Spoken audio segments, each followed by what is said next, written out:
Hi everyone, this is బారుష్ journey. అందరూ ఎలా ఉన్నారండి? మూడో శనివారము స్వామివారికి నైవేద్యం అయితే రెడీ చేసేసాను అనమాట.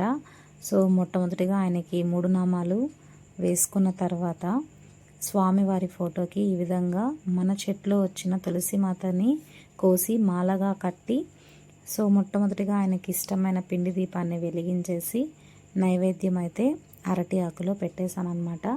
ఇంకా మా పిల్లలు పూజ కోసము నామాలు పెట్టుకొని అందరూ రెడీ అయిపోయారు. నెక్స్ట్ ఏంటంటే ఆయన్ని చూడడమే, ఆయన ఎంత చూసినా తనివి తీరదనమాట. మూడో శనివారము చాలా ప్రశాంతంగా పూజ అయితే నేను పూర్తి చేసుకున్నాను.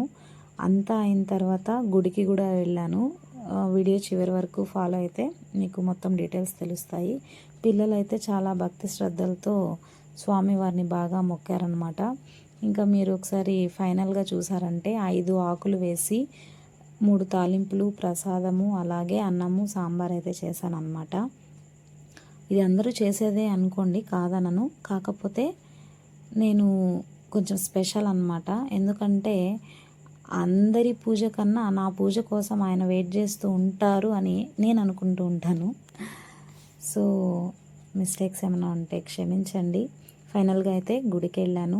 చాలా హ్యాపీగా అనిపించింది ఈరోజు. Thank you for watching. Video నచ్చింది